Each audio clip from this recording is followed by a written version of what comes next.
আসসালামু আলাইকুম। আমাদের এই চ্যানেলে ইসলামিক ভিডিও আপলোড করা হয়। আমাদের এই ভিডিও পেতে আমাদের চ্যানেলটিকে সাবস্ক্রাইব করুন এবং বেল আইকনটি ক্লিক করুন। সংক্ষিপ্তভাবে বুঝছিলাম কোরআন মাজিদ থেকে জাহান্নামের পরিচয়। রাসূল সাল্লাল্লাহু আলাইহি সাল্লাম বলেন, আল্লাহ তাআলা বলেন, ইন্না সাকরাতা লাযিমা লা তুলকা মিন শাফির জাহান্নাম ফাতাহবি ইলা কারিহ বাদা সাবিনা আম। একটা বিশাল বড় পাথরের খণ্ড যদি জাহান্নামের মুখে ছেড়ে দেওয়া হয় তাহলে নিচে যেতে সময় লাগবে 70 বছর। বর্ণনায় 70 বছরও সেটা পৌঁছতে পারবে না। সম্মানিত দিনী ভাই বোন, রাসূল সাল্লাল্লাহু আলাইহি সাল্লামের কথায় বোঝা যায় যে বিশাল একটি পাথর, 1 কোটি মণ ওজনের একটা পাথর যদি জাহান্নামের মুখে ছেড়ে দেওয়া হয় তাহলে নিচে যেতে 70 বছর সময় লাগবে। এত বড় পাথর যদি 1 ঘন্টা যায় কত কিলো যেতে পারে? 1 দিন, 1 মাস, 1 বছর, 70 বছর। মানুষ কি বলতে পারে জাহান্নাম কত গভীর, জাহান্নাম কত বড়?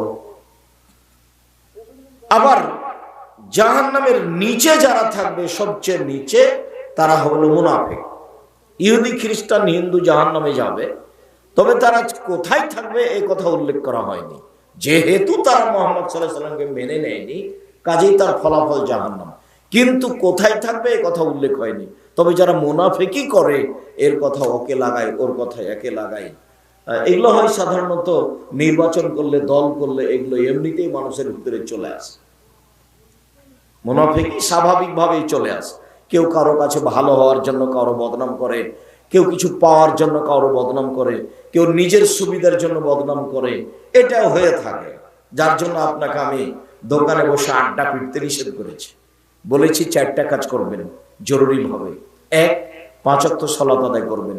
এর চেয়ে মানুষের জীবনে জরুরি কোনো কাজ নেই। 2, হালাল রুজি উপার্জন করবেন। এর চেয়ে মানুষের জীবনে জরুরি কোনো কাজ নেই। 3, কোরআন তেলাওয়াত করবেন। বিচারের মাঠে কোরআন বিপক্ষে যেতে পারে, না হলে সূরা ইখলাস 3 বার করে আল্লাহকে বলবেন, এই যে আমি কোরআন মাজিদ পড়লাম।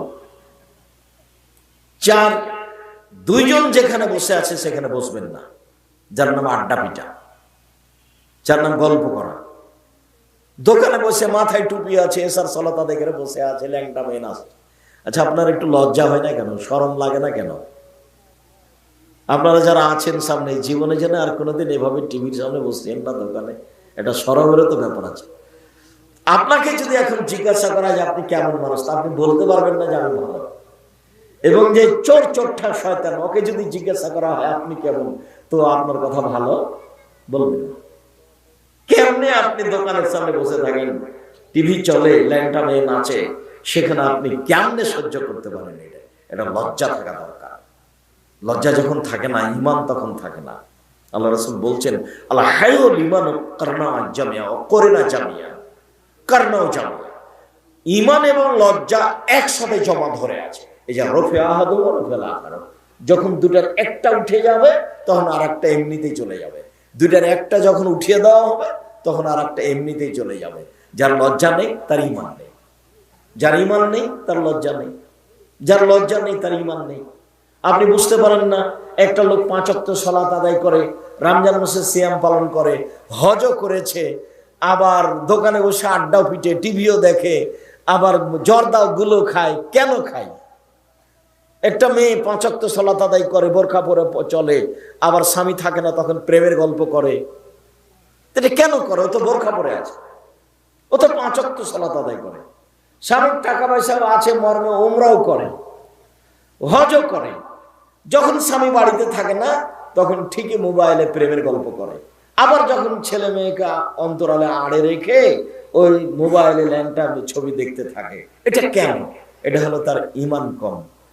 ঈমান যত বেশি হবে পাপ তত কম হবে, আর ঈমান যত কম হবে পাপ তত বেশি হবে। 5 ওয়াক্ত সালাত আদায় করে এই কথাই ঠিক, বোরখা পরে এই কথাই ঠিক, কিন্তু তার লজ্জা না থাকার কারণে, ঈমান কম থাকার কারণে এই পাপগুলি বন্ধ হচ্ছে। সম্মানিত দিনী ভাই বোন, বলছিলাম রাসূল সাল্লাল্লাহু আলাইহি সাল্লাম বলেছেন জাহান্নাম এত বড় যে মানুষ এবং জিন সব যদি একসাথে জাহান্নামের দরজা দিয়ে ঢোকে, একবারে আদম থেকে নিয়ে কিয়ামত পর্যন্ত, তো একটা দরজায় ঢুকতে অসুবিধা হবে না। জাহান্নাম কত বড়! বিচারের মাঠে থাকবে জাহান্নাম, বিচারের মাঠে থাকবে জান্নাত, বিচারের মাঠে থাকবেন ফেরেশতা, বিচারের মাঠে থাকবেন আল্লাহ, বিচারের মাঠে থাকবে পশু প্রাণী, বিচারের মাঠে থাকবে মানুষ, বিচারের মাঠে থাকবে জিন।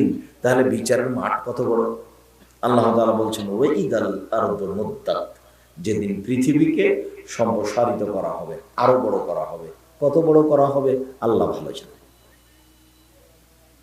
সম্মানিত দিনী ভাই বোন, জাহান্নামী আবু হুরায়রা রাদিয়াল্লাহু তাআলা আনহু বলেন, রাসূল সাল্লাল্লাহু আলাইহি সাল্লাম বলেছেন, ইন্না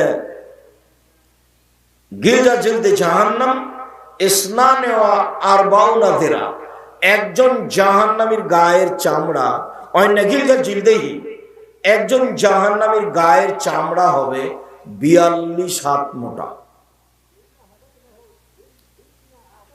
অন্য জিসহ মিসল উহুদিন, তার দাঁত হবে উহুদ পাহাড়ের সমান। উহুদ পাহাড় 4 কিলোমিটার প্রশস্ত, 8 কিলোমিটার লম্বা, নিচে কত আছে মানুষ জানে না। অন্য ফাকিদহু মিসল বাইজা, তা একজন জাহান্নামের উরু রান হবে 39 কিলোমিটার লম্বা। বাইজা পাহাড় হলো 39 কিলোমিটার লম্বা।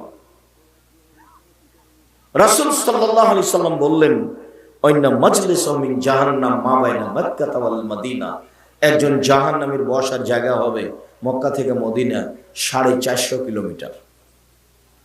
একটা মানুষের বসার জায়গা যদি 450 কিলোমিটার হয়, প্রতি 1999 জন লোক যদি জাহান্নামে যায়, তাহলে জাহান্নাম কত বড়!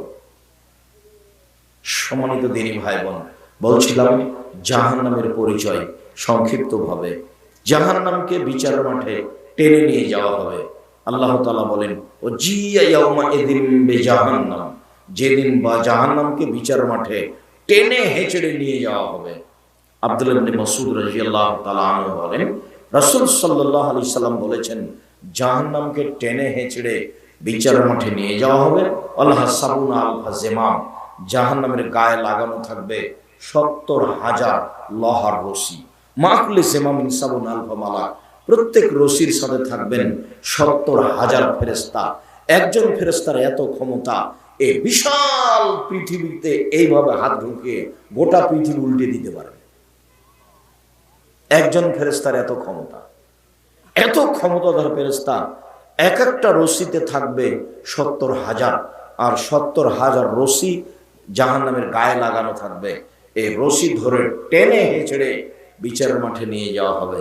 বলছিলাম জাহান্নাম, জাহান্নাম কোথাও প্রস্তুত আছে মাটির নিচে, যা আল্লাহ রাসূলকে দেখানো হয়েছে। সম্মানিত দিনী ভাই বোন, জাহান্নাম কথা বলতে পারে, অবাক। আল্লাহ তাআলা বলেন, ইয়াউমা নাকুলু লিজাহান্নাম হালিম তালাতি ফাতাকুলু হাল মিন মাজিদ। বিচারের মাঠে আল্লাহ তাআলা জাহান্নামকে বলবেন, জাহান তুমি কি পূর্ণ? তখন জাহান্নাম বলবে, আর কি কিছু আছে? এই দেখেন, আল্লাহ বলবেন জাহান্নামকে যে, জাহান্নাম তুমি কি পূর্ণ? তখন জাহান্নাম কি বলবে? আর কি কিছু আছে? এই যে জাহান্নাম কথা বলছে।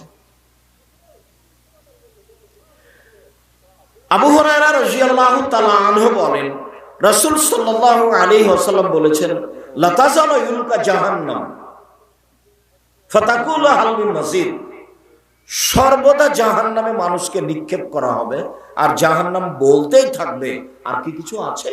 আর কি কিছু আছে? হাত্তা ইয়াদাউ রাব্বুল ইজ্জাতি কাদামাহু ফিহা ওয়া ইয়ানজু বিবাযি ইলা বাযিন ফাতাকুলু কাত কাত কাত। বিচারের মাঠে যখন জাহান্নামে মানুষকে দিতে থাকবে, দেওয়া হবে, আর বলা হবে তুমি কি পূর্ণ? যখন জাহান্নাম বলতেই থাকবে আর কি কিছু আছে, তখন আল্লাহ তাআলা তার নিজের পা জাহান্নামে ঢুকিয়ে দিবেন। তখন জাহান্নামের কিছু অংশের সাথে ঢুকে চেপা লেগে খাটো হয়ে যাবে, এবং জাহান্নাম বলবে, কত কত, যথেষ্ট, আর লাগবে না, পূর্ণ। এই যে জাহান্নাম কথা বলতে পারে, বুখারী মুসলিমের হাদিস।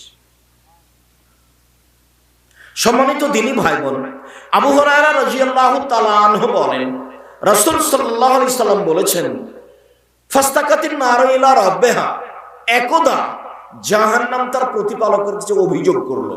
জাহান্নাম অভিযোগ করলো আল্লাহর কাছে। ফাস্তাকাতিন নারু ইলা রাব্বিহা, জাহান্নাম তার প্রতিপালকের কাছে অভিযোগ করলো, মানে জাহান্নাম কথা বলতে পারে। অভিযোগে বলল, রব্বি এগুলো বাদি বাজান, প্রতিপালক আমার কিছু অংশকে ধরে খায়, এদিকের আগুন ঝাপটা মেরে ওইদিকের আগুনকে ধরে খায়, এদিকের আগুন ঝাপটা মেরে এদিকের আগুনকে ধরে খায়। আমি আসলে এত কঠিন শাস্তি বহন করতে পারছি না, কিছু শাস্তি লাঘব করবেন কি, হালকা করবেন কি? এইটা জাহান্নামের অভিযোগ। কার কাছে? আল্লাহর কাছে। জাহান্নাম কথা বলতে পারে। তখন আল্লাহ তাআলা বলছেন, ফাওজানা বিনাফসাইন, ফাওজানা আল্লাহ বিনাফসাইন, জাহান্নামকে দুইটা শ্বাসের অনুমতি দেওয়া হলো। বলা হলো, আচ্ছা ঠিক আছে, তোমার অভিযোগ মেনে নেওয়া হলো। তুমি ঠান্ডা এলাকা থেকে একবার শ্বাস ছাড়বে, তাহলে পৃথিবী 6 মাস ঠান্ডা থাকবে। গরম এলাকা থেকে একবার শ্বাস ছাড়বে, তাহলে পৃথিবী 6 মাস গরম থাকবে। ঠান্ডা জাহান্নামের যেখান থেকে যেভাবে যেমন পৌঁছবে, ঠান্ডা তেমন সে এলাকায় বেশি হবে। তাই দার্জিলিং এ বেশি ঠান্ডা। ওরকমের পৃথিবীর অবস্থা। লন্ডন সফরে গিয়ে যখন ডান্ডিতে গেলাম, তখন দেখলাম মানে বরফ তার চেয়ে আরো কোনো দেশে আরো বেশি আছে, যেটা আপনারা জানেন। সম্মানিত তিনি ভাই বোন, আর একটা অর্থ হতে পারে, জাহান্নাম যখন শ্বাস নিবে তখন পৃথিবী 6 মাস ঠান্ডা থাকবে। জাহান্নাম যখন শ্বাস ছাড়বে তখন পৃথিবী 6 মাস গরম থাকবে। বলছিলাম জাহান্নাম কথা বলতে পারে। আনাস রাদিয়াল্লাহু তাআলা আনহু বলেন, রাসূল সাল্লাল্লাহু আলাইহি সাল্লাম বলেছেন, তাহাজ্জাতিল জান্নাত ওয়ান নার, বিচার মাঠে জাহান্নাম এবং জান্নাত আল্লাহর সামনে ঝগড়া লাগিয়ে দিবে। তুমুল ঝগড়া, জাহান্নাম এবং জান্নাত আল্লাহর সামনে। জাহান্নাম বলবে, ও ফিরতু বিল মুতাজাব্বিরিন ওয়াল মুতাকাব্বিরিন, আমার ভিতরে স্বৈরাচারী, স্বেচ্ছাচারী, বদমেজাজি, জুলুমবাজ কেন? যারা সমাজে জুলুম করেছে, জোর করে মানুষকে জেল হাজতে দিয়েছে, জোর করে জমি দখল করেছে, এক জমি 7 বার বিক্রি করেছে, যারা জুলুমবাজ, যারা সমাজে লুপ্তরাজ করে চলেছে, যারা দাঙ্গাবাজ, যারা বদমেজাজি, যারা স্বৈরাচারী, যারা স্বেচ্ছাচারী, তারাকে জাহান্নামে দেওয়া হবে। তখন জাহান্নাম চিৎকার করে আল্লাহকে বলবে, এরা কেন, এরা কেন আমার ভিতরে? তখন এবার আল্লাহ উত্তর দিচ্ছেন। চিৎকার করছে কে? জাহান্নাম। কার সামনে? আল্লাহর সামনে। অভিযোগ করছে, এরা কেন, এরা কেন আমার ভিতরে? তখন আল্লাহ বলছেন, জাহান্নাম ইন্নামা আনতি গজাবি, জাহান্নাম তুমি আমার রাগ, তুমি আমার গজব, তুমি আমার রাগ, তুমি আমার ক্রোধ। ওয়াদদেব বেকমানা শাওমিনে বাদি, তোমাকে দিয়ে আমি শাস্তি দিব আমার বান্দার যাকে ইচ্ছে। তুমি আমার রাগ। জাহান্নাম বলছে যে এরা আমার ভিতরে কেন? তা আল্লাহ বলছেন যে তোমাকে দিয়েই তো ওদের শাস্তি দিব, এই জন্য ওরাকে তোমার ভিতরে দিয়েছি। তো জান্নাত বলবে, আমার ভিতরে এত দুর্বল অসহায় মানুষ কেন? জান্নাত হইচই করে বলছে আল্লাহর সামনে, আমার ভিতরে এত সাধারণ অসহায় মানুষ কেন? তখন আল্লাহ বলছেন, ইন্নামা আনতি রাহমাতি, জান্নাত তুমি আমার দয়া, জান্নাত তুমি আমার দয়া, তুমি আমার রহমত, তুমি আমার দয়া। আরহামু বেকেমানা শাওমিনে বাদি, আমার বান্দার যাকে ইচ্ছা তোমাকে দিয়ে দয়া করব। আমি যখন কোনো বান্দার উপরে দয়া করতে চাইবো, তখন কার মাধ্যমে দয়া করব?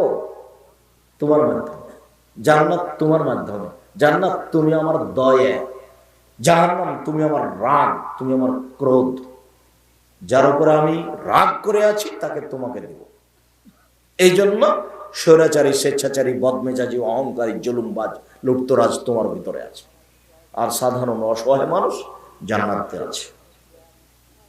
জাহান্নাম কথা বলতে পারে। সম্মানিত দিনী ভাই বোন, জাহান্নামের খড়ি হবে মানুষ ও পাথর। মহান আল্লাহ বলেন, ওয়াকুদুহান নাস ওয়াল হিজাব, জাহান্নামের খড়ি হবে মানুষ এবং জাহান্নামের খড়ি হবে পাথর। মানুষ না হয় পাপ করেছে, জাহান্নামে যাবে, পাথর কি করলো? এক ধরনের পাথর আছে, তা দিয়ে জাহান্নামকে ক্ষিপ্ত করা হবে। সে খুব জোরে জোরে ক্ষিপ্ত করা হবে। আর একটা অর্থ হলো এই যে মানুষ যারা মাটি পাথর দিয়ে মূর্তি বানাচ্ছে, এই মূর্তিগুলিকে জাহান্নামে দেওয়া হবে। দিয়ে আল্লাহ অপমান করে বলবেন যে তোর নেতাকে তো তোকে তো জাহান্নামে দিয়েছি, তোর নেতাকে দিয়েছি, যা তুই মূর্তি বানিয়েছিলি, ঠেকা দেখি। সব মূর্তিগুলিকে জাহান্নামে দেওয়া হবে। তাই হলো জাহান্নামের খড়ি হলো মানুষ ও পাথর। জাহান্নামীদেরকে বেঁধে জাহান্নামে নিয়ে যাওয়া হবে।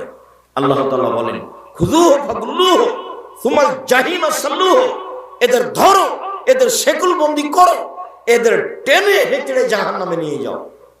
জাহান্নামে নিয়ে যাওয়া অবস্থাটা স্বাভাবিক হবে না, পিছনে হাত বেঁধে নিয়ে যাওয়া হবে। বিচারের মাঠে কেউ পালাতে পারবে না। হাত বাঁধা হবে কেন? অপমান করার জন্য।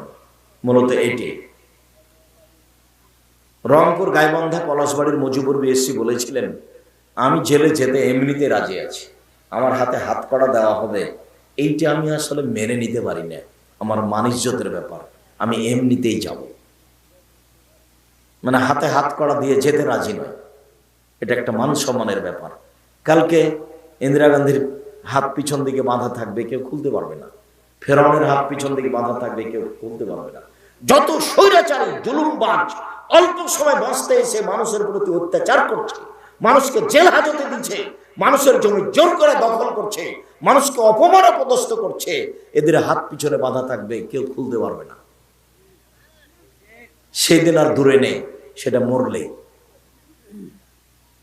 যেটা আসার সেটা খুব তাড়াতাড়ি আসে।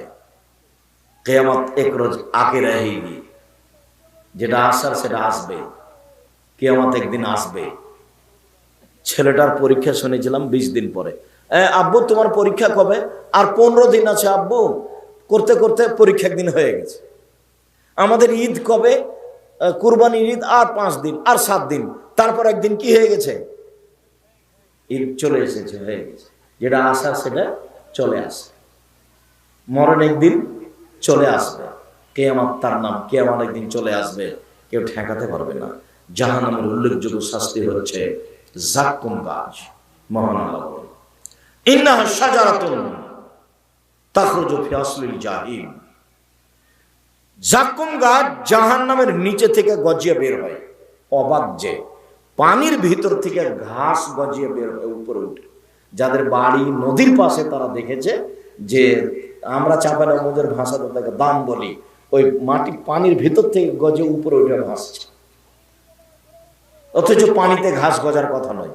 ঠিক তেমনি জাহান্নামের ভিতর থেকে ঘাস গজিয়ে উঠবে গাছ, তার নাম জাক্কুম। তার ফলগুলি হবে শয়তানের মাথার মতো। আমাদের ভিডিও যদি আপনাদের ভালো লাগে তাহলে কমেন্ট, শেয়ার এবং লাইক করুন।